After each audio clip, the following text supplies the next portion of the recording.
Just like to welcome everyone here today. So welcome those that are online, and thank you for joining us online if you're online today.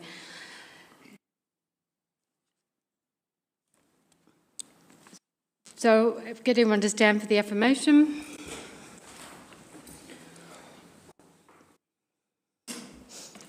We recognise the traditional owners of the land. We are inspired by the early pioneers and by those who gave their lives for our country. We now ask God's blessing on our deliberations and on our commitment to build a better lifestyle and environment.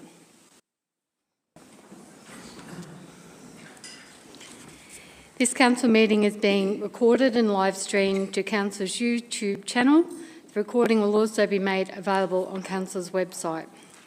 Whilst all care has been taken to ensure that your privacy is maintained, please be aware that your presence may be recorded.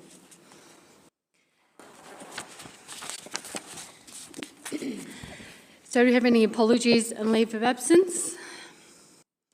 No apologies or leaves of absence. So item 2, confirmation of minutes for the council meeting on Monday the 4th of August 2025. So we just have a recommendation there if someone would like to move it and make it a motion. I recommend that the minutes as listed, copies which have been circulated, be confirmed and adopted. Thank you, Councillor Hyde. Would someone like to second that? I'll second that. Thank you, Councillor Blake. Everyone in favour of that motion? Okay, that's carried. Are there any matters arising from the minutes? No. There's no presentations or awards. Item 5, presentations of petitions and joint letters is nil. Does anyone have to disclose a conflict of interest? Any disclosures of conflict of interest? No. Item 7, informal meetings of councillors. So we have quite a list there of meetings. It just says who's declared a conflict and what the meetings have been about. And we could need someone to move that they are a true and accurate record of that informal meetings of councillors. I move that the minutes of the informal meetings of councillors be accepted and they're true and accurate. Thank you, Councillor Hyde. And I will second that. Thank you. Councillor Blake. All in favour? Okay, that's carried. Murray, you happy with the informal meeting of councillors? Yep. No items brought forward. So we'll go to item 9.1.1. So consideration of reports of officers, enhanced lifestyles and community, 9.1.1, Council Action Plan Report 2024-25 final. Mayor, I'd like to move that Council notes the Council Action Plan Report for the 1st of May to the 30th of June 2025 period. Thank you, Councillor Greenberg. Is someone to second that motion? I'm happy to second that motion, Mayor. Thank you, Councillor Hyde. So, Councillor Greenberg, would you like to address the council on the motion? Yes, Council, I'd like to note that this will be the final report for the 21-24 Council Plan, the plan that was prepared by our previous Council. It's pleasing to note that over 80% of items have been completed and only 2% have been deemed off track, which is an excellent result as pertaining to that council plan. Everybody, please note that the detailed report is available as an attachment with the council agenda and minutes if anybody would like to read the details, and an explanation of any items that are off track are contained in that report. Some examples of why things may have been off track was that funding was not available, and some other items are quite close to being finalised. And in particular, there are a couple of items pertaining to waste management And like all other LGAs, we're still waiting for some clarification with respect to the state government's Recycling Victoria service standards. And until those standards are available, we're not able to formalise priorities with regards to the rollout of glass bins and green waste bins. So there is a hold up for those particular items. And of course now, Council, we move on to the implementation of our new Council plan when it is finalised, ready for Council at the October meeting. So thank you to staff and all concerned in actioning the last Council plan. Thank you. Thank you, Councillor Greenberger. Councillor Hyde, would you like to talk to the motion? Nothing really further to add. I think Councillor Greenberger spoke well. So any other councillors want to speak for or against the motion? Councillor Greenberg, would you like to sum up? No, nothing more to add. Thanks, Mayor. Okay, I'll put that motion to the vote. To show of hands, if in favour. Okay, so that's carried.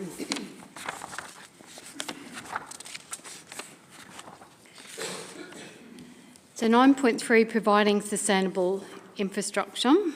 9.3.1, PA 202508, use and development of land for temporary place of assembly. We have a report there and we have an officer's recommendation. So thank you, Mayor. I'd like to recommend that Council issue a notice of decision to grant a permit subject to the conditions outlined in the attached Planning Officer's report. Thank you, Councillor Greenberger. Would someone like to second the motion?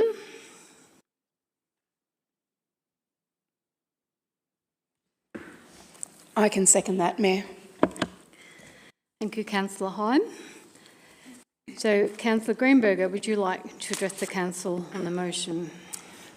Yes, Mayor. This planning permit pertains to the 2025 Wild Horses event due to be held in November this year at a property near St Arnaud. I wanted to say in particular that this decision has been a challenging one for Council. Prior to nominating for Council, I was representative on the Council's Municipal Emergency Management Plan Committee, and festivals such as this were always considered with a sense of trepidation because of the perceived risks involved.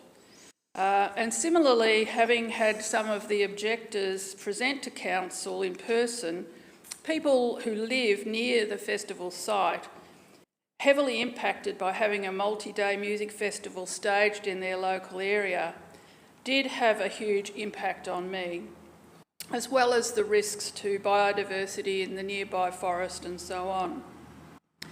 At the same time, however, Council did note that we did receive 18 letters of support appreciating the cultural and economic benefits of a festival such as this in our municipality. Council planning officers have prepared a very extensive report in respect to this application. 16 internal and external agencies have been asked to comment on the application, all of which have no objections to this festival going ahead, but with several seeking to have provisions included in the permit. These, plus others included in order to do everything we can to mitigate the concerns of objectors, have resulted in 68 provisions being made as part of this permit. Of course, the details of the officer's report are confidential, but rest assured that our officers have done a very thorough job of fully examining all of the details of this application.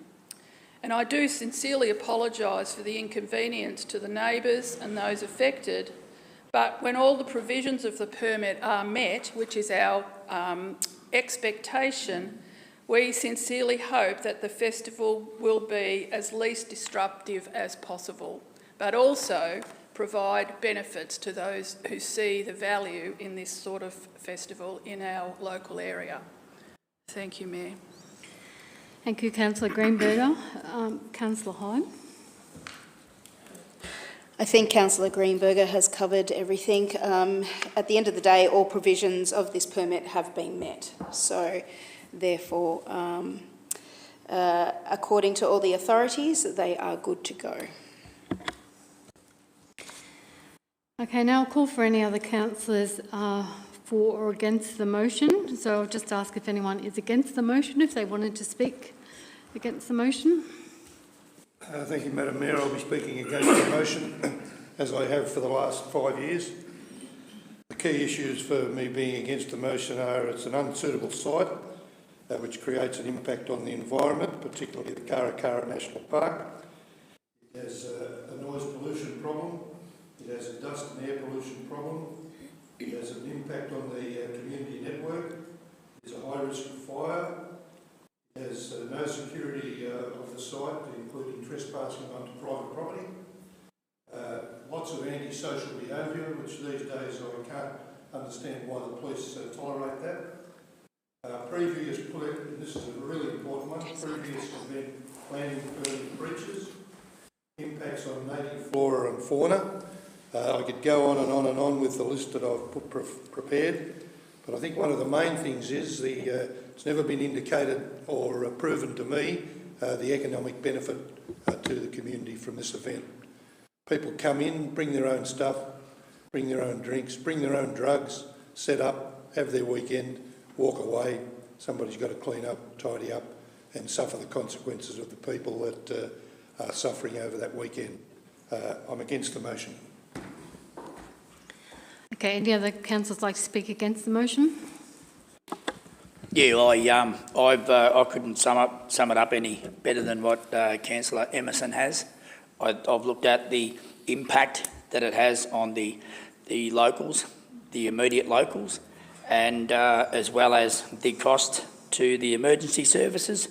There's just so many things that are unnecessary just to hold a music festival that there is no financial benefit to anyone in the local area, as well as we're not looking at accountability, because when there is a fatality, everyone will say, well, we shouldn't have been having this music festival because it's not Woodstock. We're not talking about a bit of marijuana here. We're talking about very deadly drugs that are finding their way in, but it seems that we're given the tick of approval to this behaviour going on, so I don't agree with it. Thank you.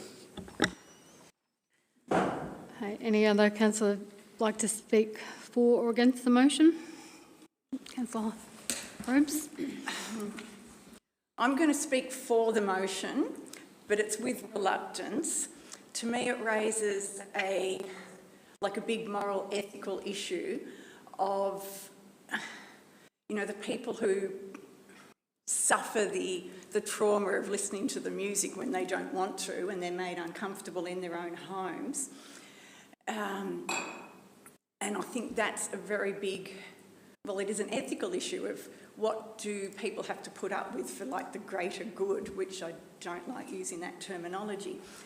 And so the stress we could see on the objectors' faces when they spoke to us was really palpable. They are very stressed about listening to this music for 24 hours. On the other hand, we've got 18 local businesses sent us letters of support saying that the business they get from the wild horses organisers, mainly they were speaking about, really supplements their business, particularly in quieter times for them. And as Councillor Greenberger said, there are a lot of conditions on this which try to mitigate the effect on the locals. So there's the decibel limit, though there's been discussion about the low boof boof sound that you get. It's under the decibel limit, but can be very annoying. We've got the effect on the native flora and fauna, and there's the issue with there being some endangered and also critically endangered species in the forest. So whether the music festival contributes to that or whether there definitely are other factors that are decreasing our bird life. It's not only music getting played nearby, but it could be a contributing factor. There's been issues of trespass in the past. The permit conditions require there to be signage, which we have had in the past as well. Hopefully the organisers make sure that signage is really clear and they do everything they can to stop festival goers, you know, leaving the site and annoying the residents more than they have to. CFA's condition has also said that if it's a high fire danger day, the festival has to be cancelled. And there's still like 2 fire levels above that, so that's hopefully a sort of lowish bar to help protect against the fire risk. So as Councillor Greenberger said, it has been an issue that we have thought long and hard about, and it's not an easy answer, but I am going to vote in favour of the planning permit, partly because like the boxes have been ticked, and I know I talk like a lot of our society is all about ticking boxes, and sometimes it's ticking boxes and not having the substance behind it all. The boxes here, I think, there are a lot of conditions that try to minimise that risk. So hopefully the festival all goes well this year, and those conditions that have been imposed do minimise the risk for the people camping, for the people living nearby. And I've struggled individually with this because I hope my decision would be the same if I lived within 5 k's of the festival. No. Thank you, Councillor Probes. Councillor Greenberger, would you like to sum up? Yes, thank you, Mayor. I guess one of the points to note from my perspective is this is a planning application. And I think that as a council we do need to deal in facts and what our legislated responsibilities are.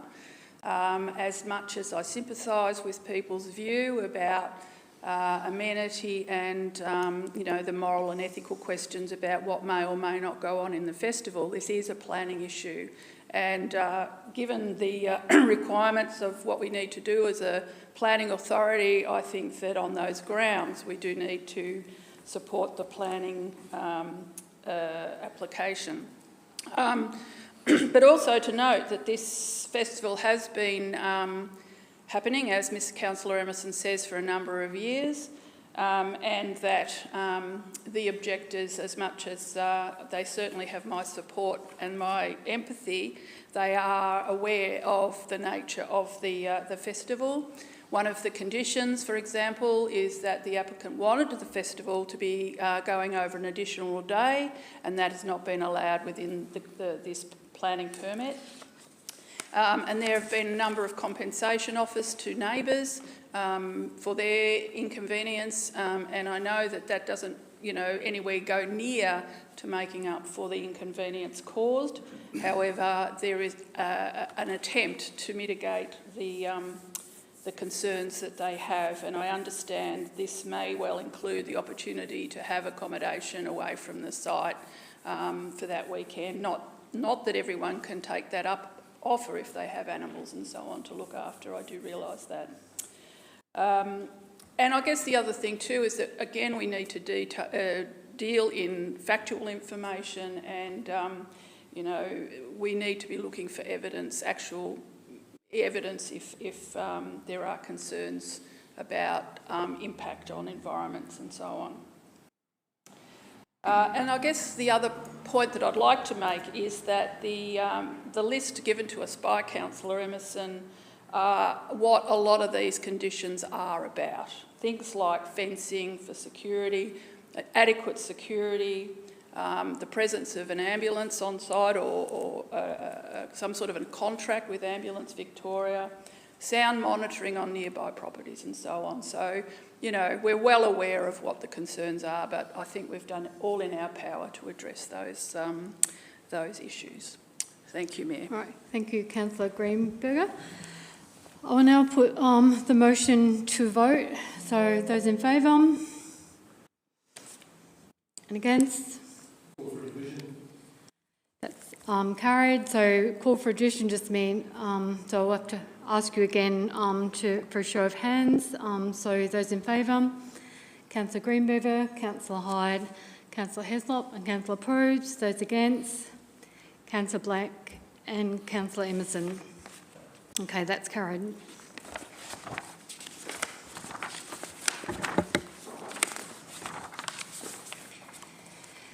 So 9.3.2, asset policy.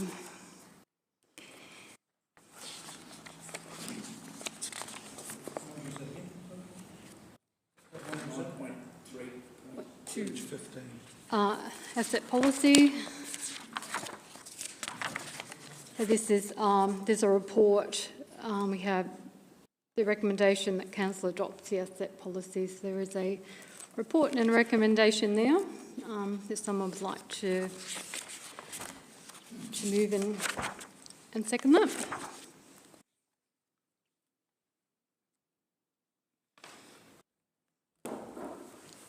I move that council adopts the asset policy, Mayor. Thank you, Councillor Hyde. Somebody to second that motion? Yeah, I second that. Thank you.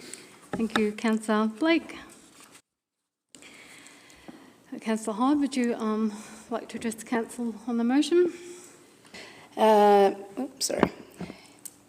Council's infrastructure asset plays a vital role in delivering our essential services and enabling the economic activity and supports the health, wellbeing and inclusion of the Northern Grampians community. As assets renewal needs support the health, wellbeing and as assets renew need the growth of the financial constraints, tighten a clearer, consistent and sustainable approach to managing these assets is increasingly critical. So this asset policy provides the strategic direction for how the council plans, delivers, maintains and renews the physical assets. It builds on the foundation set by the asset plan from 2022 to 2032 and aligns with emerging priorities within the draft asset plan of 2025 to 35 and draft council plan 2025 to 29. Thank you. Thank you, Councillor Hyde. Councillor Blake, did you wish to speak? Yeah, I couldn't add anything more to that. Thank you. Okay, any other councillor like to speak for or against the motion? Thank you, Mayor. I'd just like to mention that asset renewal is one of the main strategic issues that councils all around the nation are having to deal with around maintenance and replacement of assets.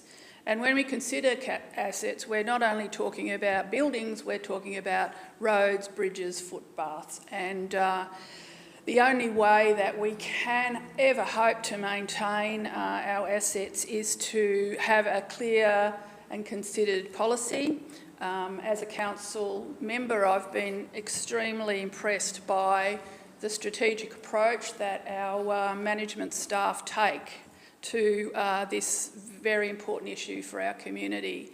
It's not I think this road might need doing up soon. There is actually a very clear, well-considered and strategic plan for how we manage our assets in this LGA. Like I said, it's a challenge financially for all councils to manage their assets, but I commend this assets policy to the council, and I also thank and congratulate the assets management staff in the way that they prepare these sorts of policy documents for the municipality. Thank you, Mayor. Thank you, Councillor Greenberger. Any other councillor like to speak? Councillor Probst? Councillor Greenberger's taken the words out of my mouth. But basically a lot of time has been spent gathering the information on what our infrastructure is, so details of buildings, roads, bridges, etc. And so we have a good understanding of what the roads are, how often they get used.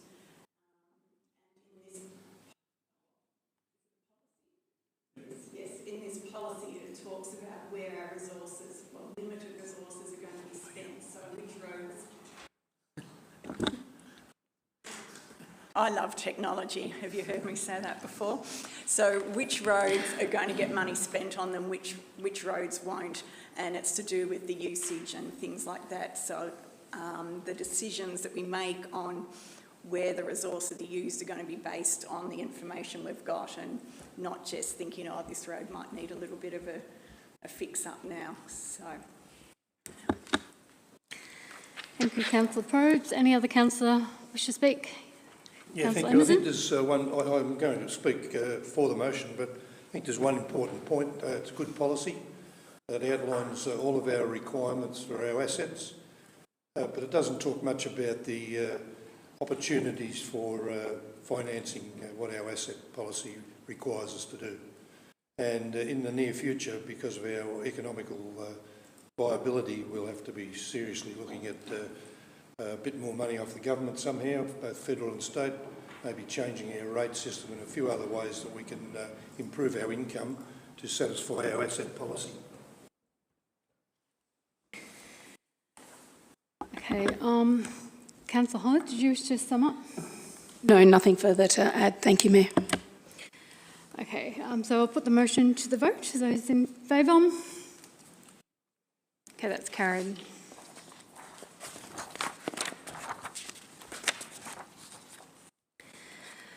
So 9.4, improve organisational effectiveness. 9.4.1, model councillor code of conduct internal resolution procedure.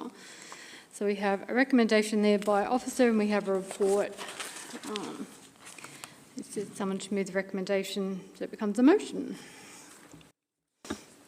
I'll move that council adopts the internal resolution procedure. Thank you, Councillor Probes. Someone to second that motion? Thank you, Mayor. I'll second that motion. Thank you, Councillor Greenberger. Councillor Probes, would you like to address the council on the motion? Okay. The policy just sets out the procedures we go through if there's internal conflicts within council. So the first stage is you try and sort it out yourselves. The next stage is you do conciliation. The next stage is you go to arbitration. Standard sort of process that happens in a lot of dispute resolution, and I hope we don't have to use it for a very long time. Councillor Greenberger, would you like to add to that? Yes, so I'd just add that council is managed under a councillor code of conduct, which is actually being reviewed at the moment, and there'll be a new one coming out soon from the government. This particular procedure is really to make it clear within our own organisation how we will manage any particular issues that might arise. As Councillor Prost said, we hope that won't be necessary. However, everyone understands what the procedure will be if we did ever need to use it. Thank you, Mayor. Okay, thank you. So any other councillor want to speak for or against the motion? Councillor Blake? Yeah, I think that I think as a group we hopefully won't have to go down this route, but I kind of believe that we all are working together really well as a team, and we are very community minded, and we've got self-respect for each other. So I'm happy with that. Any other councillor wish to speak for or against the motion? Okay, Councillor Probst, would you like to sum up? Okay, so I'll put that motion to the vote. Those in favour? That's carried. Right, so item 10, notice of motion of petition. We don't have any of those. So I'll go to item 11, reports from councillors and committees. So Councillor Probst, I might start with you. A month in the life of a councillor, here we go again. So there's been a couple of AGMs this last month, SCAN, the CWA, the senior sits, a standard meeting at the stadium, And the timing of this is not very good, but we're actually looking at getting a pistol club started in St Arnaud and using one of the rooms at the stadium for an indoor air pistol range, which will be quite exciting, another use for the stadium if that happens. Brent and I and someone else? No, Brent and I went to Ridley's and met with the new manager there. Yeah, and me. And Mayor Karen. And it's quite exciting to hear, again, another local business with plans for expansion and being committed to our local communities. So it's one of the nice things about being a councillor, learning more about the local businesses, which, you kind of half knew they existed before, but to learn the inside workings and the contribution they actually make to our communities and their future expansion plans is really quite exciting. Walkers Lake Committee, we advertised for more members on the committee and we had an extra couple of applicants to what we've had previously, so it's exciting to see that there are people still willing to put their hands up to be volunteers. Karen and I had a K&K and Kara coffee morning together, which we had quite a few people come to, so that was quite enjoyable. Sorry, Murray, we forgot to invite you. We might have an MKM or K&K next time. I don't drink coffee. Oh, that's why. But just socially too, and this is what's the exciting thing about being in our local communities and local council level, which other levels of government miss out on, is our connection to the community and the lovely social things that we get to do. So the neighbourhood house put on the Farmers Amazing Race a couple of weekends ago. So it was at the golf course, we got to ride around in pairs in buggies and do little challenges at the different holes. The biggest challenge was working your way out, navigating to which hole we had to be at next. But just little fun things to take farmers' minds off all the challenges they've got at the moment, the drought, the emergency services levy, transmission lines, renewables. And it was a really fun day and it was just fun to have the community there. I got to ride around in a golf cart with someone who's less than half my age, probably less than a quarter my age maybe. And it was good fun just to have that, what was the word, where you pair together and work together to do something fun on these little challenges that we used to do at little kids' birthday parties. But it was a brilliant day. And the St Arnaud Secondary College on Friday night presented a musical, which is the first one they've done for over 35 years. I think the last one was in 1988. So it's really exciting to see new staff at the school who have got those skills, who have now got the school students standing up on stage doing a musical. I actually got to open it and I said, there is no way I would have done that when I was younger. There is no way my kids would have done that. So it's really exciting to see the bravery, I reckon, of the kids to stand up in stage in front of their peers and sing and dance and act for us. But there was also a little bit of a St Arnaud stall connection too, because Spacey were there doing the audio-visual for it, or the sound. And a couple of our St Arnaud locals are going to be at the Spacey production in October, November, Into the Woods. So I'm really looking forward to going to that again, because Urinetown last year was really quite enjoyable. Into the Woods is one of my favourite movies, so I'll see you there in October. Thank you. Councillor Emerson. Yeah, well, thanks for that. Karen stole on my thunder because most of the things that she's done I've been part of as well. Just a couple of independent things from the stall point of view. Stall gift event management's been going through the process of getting ready for the 2026 stall gift. It's taken up a bit of time. The MAV's got State Council coming up with a number of motions that they're dealing with. That's taken a bit of my time as well. Of course, I've been involved with our local footy club a bit through the last few weeks of the footy season and into the finals time, so that's taken up a bit of time. The council meetings that we have every Monday, or the council briefings, and then the council meeting on one Monday of the month also takes a bit of time. Most of it's been fairly enjoyable. Of course, we're dealing with the overhead power lines and alternative energy stuff, which is sometimes not that enjoyable. But the fight is to try and support our community as best we can, and that takes up a fair bit of time as well. Thanks. Thank you, Councillor Emerson. Councillor Hyde. Thank you. So another busy month, some online training and quite a few online meetings as well.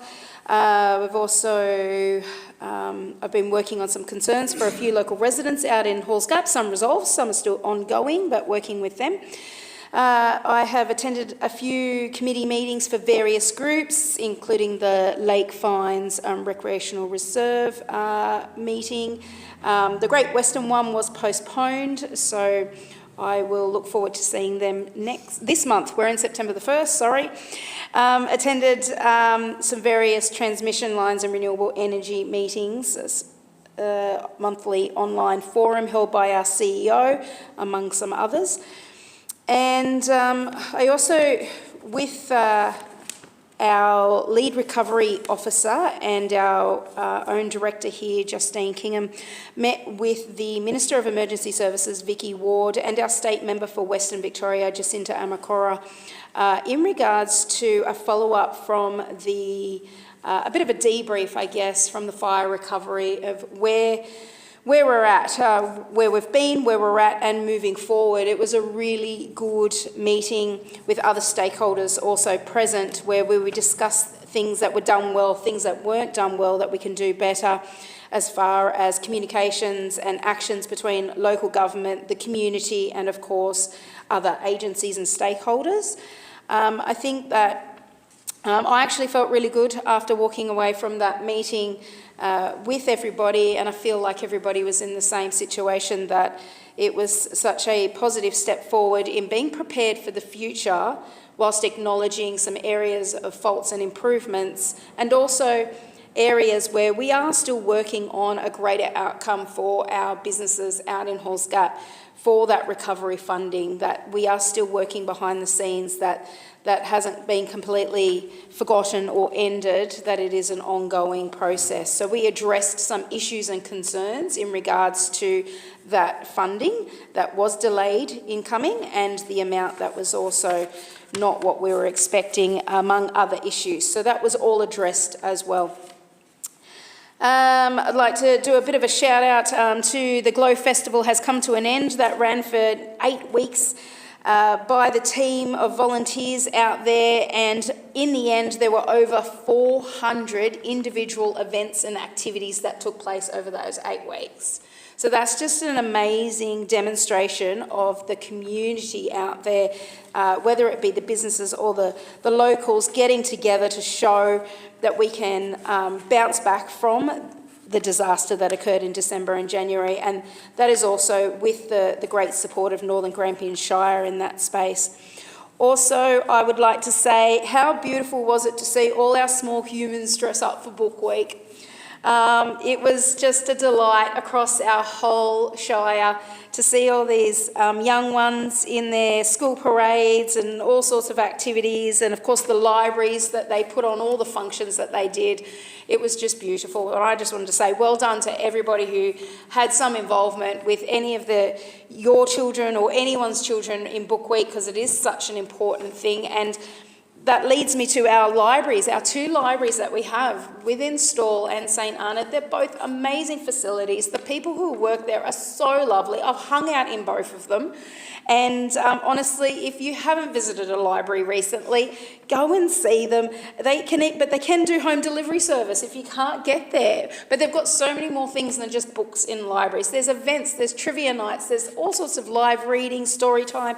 There is just so much going on in our libraries, and I feel like potentially some community members out there mightn't have been to a library in the last few years, and things have definitely potentially have improved and changed and gotten better, and I urge everyone to go visit the local library. And finally, coming up, I just want to put this out here, on the 17th of September, we will have a member from council out in Halls Gap at the hub between 9 and 4 if you wish to discuss your rates as the rates have now landed in everybody's accounts. And I will also make myself present between 9:30 and 11:30 on that day in the hub. If anybody wishes to come and speak to me about any topics, issues or concerns, I will be there. And if you don't already, you can follow my Facebook page to keep in contact with myself as well. Thank you. Thank you, Councillor Hyde. Councillor Blake. Okay, now that's pretty big to follow, but I think a few sporting achievements that have happened locally. Jade Smith, she rode her first ever horse in a race and she got first at Warringtonville the other day. Fantastic. Linda Meach, 2,000 wins she's had. That happened yesterday, and that's never happened before. Kiwi. And Lucy, our very own Lucy, that was here the other day. She done the Sydney Marathon yesterday. She come in the first 5,000 group, and that was a personal best out of 30,000. Well done. And the other day I met a young, well, I knew the lad, but young Brandon. He plays footy for the Grampians Giants. I went to their presentation the other night, on Friday night. Fantastic, what an atmosphere that was. It was brilliant. I really liked it. And the Manu Hub has had a restructure because Bernadette, after having her own successful florist, and with much harping from Dougie, her husband, she's taken a step back because she wants to do some more travelling and relaxing. So best of luck with her. Other than that, that's probably all I've got to say, apart from I'll be having coffee with a councillor, and that will be well advertised. But like Councillor Hyde said, if you keep an eye on my Facebook page, you can always get in contact with me any time at all. I'm always pretty well available. And that's all. Thank you. Thank you. Thank you, Councillor Blake. Councillor Greenberger. Yes, thank you, Mayor. My report on activities this month and just covering a few things of interest. I attended an online meeting of stakeholders to discuss plans for a Southern Wimmera and North East Pyrenees water supply project, which I had read about but knew absolutely nothing about. So it was good to go to that meeting to learn about that project. It's a $159 million project. Once completed, it will provide reliable water supply and encourage sustainable agriculture to 9 townships across 3 municipalities: Northern Grampians Shire, Pyrenees Shire and Central Goldfields Shire. A great example of how municipalities actually can work together to achieve good outcomes. Northern Grampians towns that have been part of the feasibility study include Navarre, Glenorchy and Beasley's Bridge. It'll involve a series of pipelines with the water source being the Grampians. Feasibility study has been conducted by Grampians Water, and a draft business case is currently close to finalisation. And I look forward to hearing a lot more about that project, given the changing weather conditions that we're experiencing. I met up with some Central Ward people at my first Coffee with a Councillor session this month. Half a dozen or so people came along, and we had a great chat about their concerns and ideas for the Shire, and I hope to be able to hold these events every couple of months or so. Renewable energy issues continue to be part of my monthly responsibilities, and I've attended the online transmission forum that Councillor Hyde mentioned, which was held again this month with stakeholders, and another community reference group meeting held up in Charlton. This project is now hotting up, with land access packages having now been sent to farmers for their consideration and surveying work having begun to develop the environmental effects statement reports.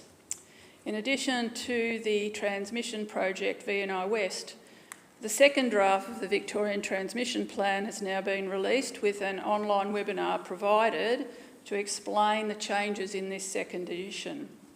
The renewable energy zone in Northern Grampians Shire wasn't changed in the new iteration. If anybody's interested to learn more about the projects, I'm more than happy to have a conversation with anyone about that across the municipality. In another online webinar this month, we had a presentation from the Victorian Local Government Grants Commission and to explain to councils the manner in which federal local government grants are distributed to councils each year. These grants include untied grants and grants especially for roads. Because of Northern Grampians Shire's small and highly dispersed population with an enormous road network, we do receive a very generous share of these grants. The critical issue for us and many councils, however, is that the total grant amount that comes to the states to be distributed to local governments is not keeping up with the costs of upkeep for infrastructure, especially roads, and the cost of service deliveries. And finally, I attended the Australian Local Government Women's Association conference in Melbourne last Friday and Saturday. In last October's election, Victoria achieved council elections, Victoria achieved just over 40% of positions being filled by women. So there's a little way to go to achieve a 50-50 balance, so there's a bit more work to do. But there were some really interesting sessions, including Leading with Impact, Social Media 101, Combating Disinformation, Tackling Incivility in Local Government, Collective Problem Solving, and a fascinating presentation by a futurist by the name of Simon Waller. And he was talking about how we can plan realistically for 30 to 50 years into the future. The key, looking for the signals and asking good questions. Very good advice as we consider our long-term future in Northern Grampians Shire. And I'll be preparing a report to pass on some of the gems that we received to our fellow councillors in the next week or so. In all, an excellent month. Thank you all for listening. Thank you, Councillor Greenberg, and thank you, the councillors. The reports are always busy. There's always seems to be a lot on. So I've attended a few events that you guys haven't, so I'll just sort of maybe highlight those. So I went to the 6th Victorian State Merino Field Days in Manu, and I believe that Councillor Emerson also was there a bit earlier in the morning prior to me, and great weather. It was just a fantastic event and a really successful year. And they're very happy for Northern Grampians Shire because we supported the event via a tourism events grant. So they had up to 600 people attend the event. There were schools in attendance, Estrel Secondary College, Ballarat Grammar and Longrenon. And it just keeps growing. This event just keeps getting better and better. And just want to say a big congratulations to the organisers. It must be a lot of work just to get it all set up and to pack up. A lot of volunteers, a lot of work goes into running these events. And this event, like if you haven't been there, well worth going to because it keeps getting better year after year. And yeah, it was a fantastic event. So I was pleased to be there and chat to a few locals that I knew. I was just going to highlight one of my days last Tuesday. So just an early start. I had a early morning breakfast interview and then was asked to go to Buangor to meet somebody from the Herald Sun who's wanting to ask questions to advocate for the Western Highway upgrades and the duplication. And also knew I had a mayoral advisory panel meeting in Melbourne at 3 o'clock. And I'm like, how's this all going to work? So thank you to Jack, because Jack offered to drive me to Buangor so we could meet up with the residents and people and put our argument forward and then drive me to Ballarat so I could catch the train to go to Melbourne. And we're driving to Ballarat and I said to Jack, I said, we are really pushing it. Like I was a bit worried we weren't going to meet the train. Anyway, I got there 5 minutes before the train left. I got to Melbourne and missed the first 5 minutes of the meeting, but then had to leave after the meeting to get a train back home, and then I had 4 minutes to get the train back home. But anyway, it was just one of those days where it just kept going and going and going, and it was a really, really busy day, but I just want to say a big shout out to Jack for driving me there and, you know, sort of offered and made it all happen, so thank you. So also went to Wimmera Regional meeting last month, CEO and Mayor's meeting, so myself and Brent went along. Just want to say what great meetings they are. So we have six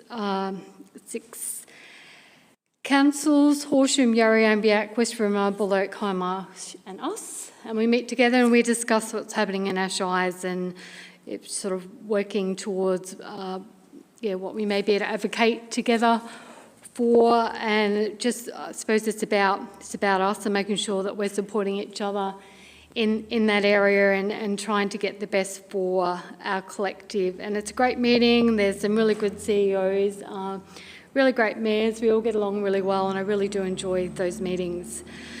And I was going to mention I had a couple with Councillor in St Arnaud, K&K. It was great to do that. So thank you for hosting me and organising it. And I know there's a few other councillors have done that as well. And I just think it really just shows that we are out there to meet and greet and network with our community.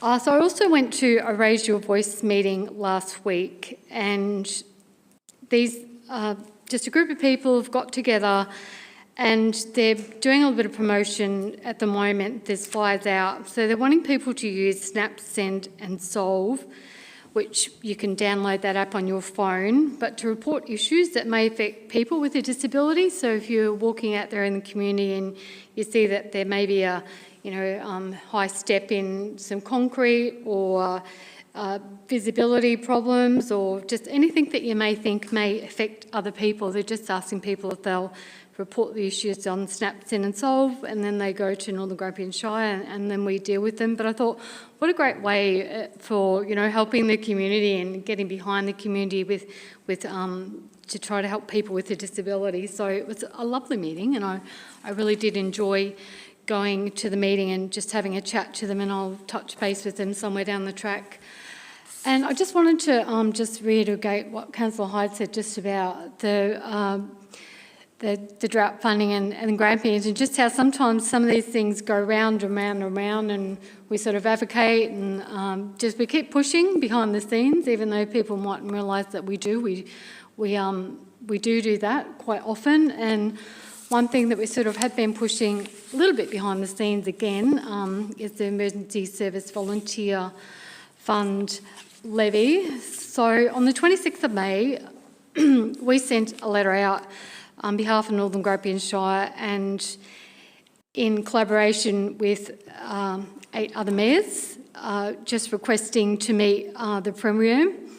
The purpose of this meeting is to discuss the Emergency Service and Volunteers Fund and the significant concerns that we have regarding its impact on our community. So, so it's a collective of mayors that wanted to get together and try and have a chat to the Premier back on the 26th of May 2025, just to have a chat about our concerns and what we were hearing.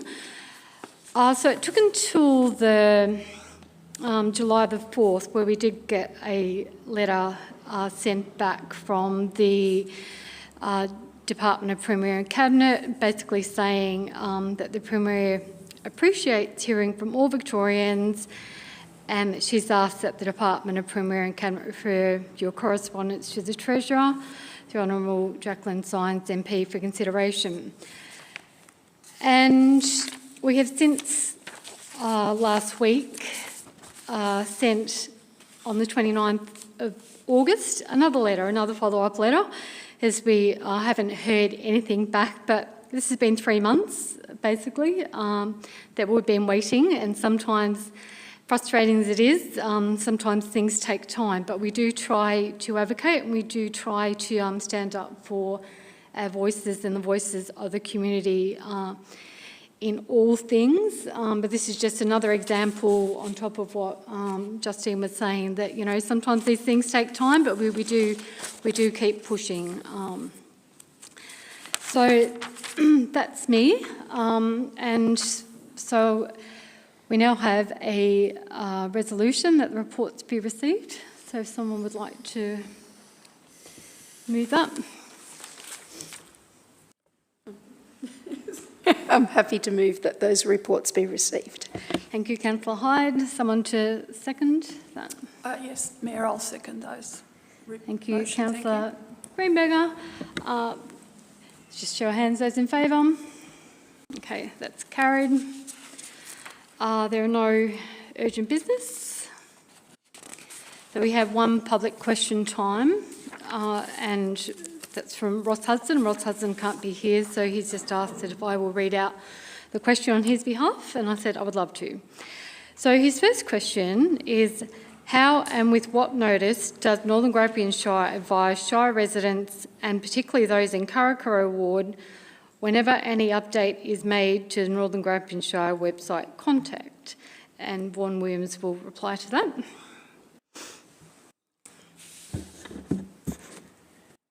Yeah, some of our web pages actually provide the opportunity to have a click on a little banner that says subscribe to this page, and we're looking at adding that to a number of other pages as we maintain and update the sites. Okay, thank you.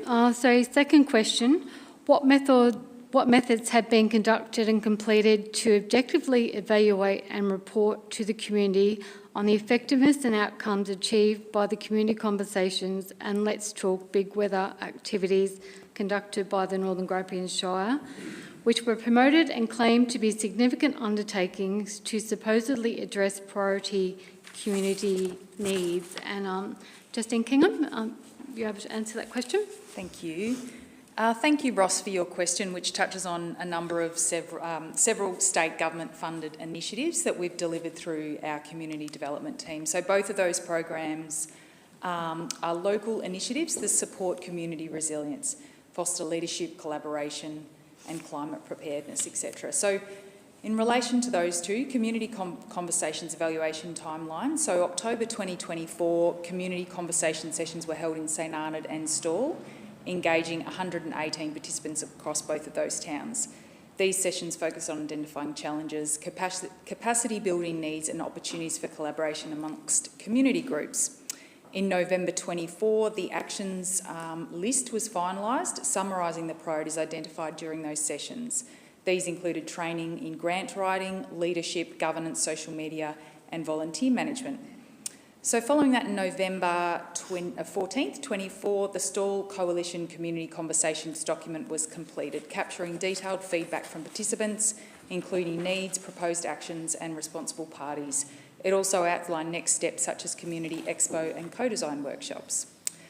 So Let's Talk Big Weather, which was another program that Council were successful in securing external funding to deliver, involved initiatives across St Arnaud from April to June, culminating in a major community event on the 24th of June 25. Evaluation methods for that program included a community-wide survey completed by over 150 residents, an interactive event involving 120 students and 15 community members focused on climate resilience and youth leadership. Documentation of outcomes in the council, in Council's April-June 2025 Recovery Hub Progress Report. So this program brought together young and old people together, helped strengthen community spirit and got us better prepared for climate change and climate events. It's given our young people a real say and made talking about climate change feel normal and relevant to everyday life. And we're very thankful for that funding and hope to be able to secure future funding to continue those programs. So thank you very much, Ross, for that question. Thank you. And the third question is, what are all the interagency committees and advisory or planning bodies that Northern Grampians Shire currently has representation on, and who are the Northern Grampians Shire representatives that attend them? So Vaughan will answer this question. In relation to committee delegations of councillors on various different internal and external committees, these are published each year, typically in December, and they are available on our website. These are done once a year typically and are updated as new committees come in to operation and others dissolve.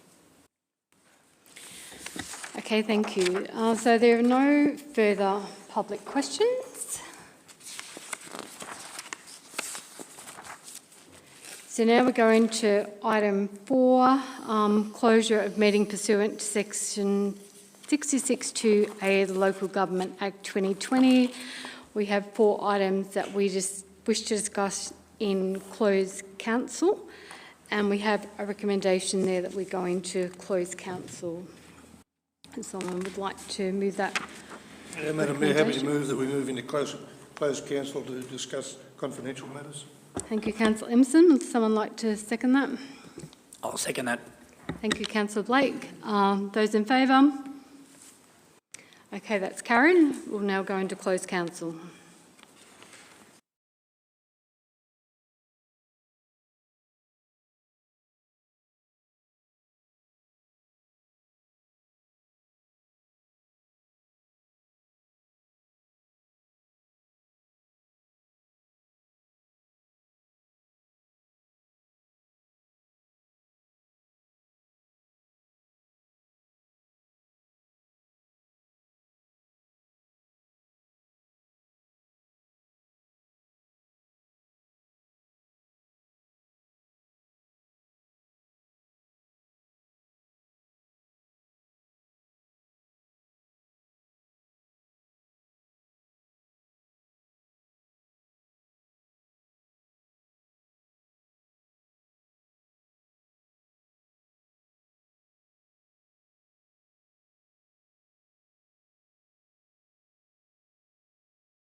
Yeah, I'm pleased to report the four matters resolved in the closed council meeting. 14.1, the council extend contract C2 2023-24 provision of various trade services for the second and final one-year extension commencing 18th September 25 and expiring 17th September 26. 14.2, the council awards contract C25-004 provision of plumbing trade services and appoints the following tenderers to the panel of preferred contractors: Anthony Rickard Limited, Elmhurst Plumbing Gas, Wimmera Mallee Drainage, HGP Civil Limited, LPH Limited and Laser Plumbing Horsham, Horwood Plumbing Limited, Midhurst Plumbing Appliances Limited and MG Gas and Plumbing. 14.3, the council awards contract C25-005 provision of electrical trade services and appoints the following tenderers to the panel of preferred contractors: RJ Murphy, Paul Summers Electrical Limited, Coots Electrical and Data Limited, Laser Electrical Horsham, QA Electrical Industrial Services Limited, Tom Roberts Electrical. 14.4, the council awards contract C25-11 provision of curbside waste and recovery services, bulk transport and processing, general waste and recycling to Wimmera Mallee Waste Management Limited for their submitted sums. Thank you. Okay, thank you. So there be no further business. I will declare the meeting closed at 1:40 p.m.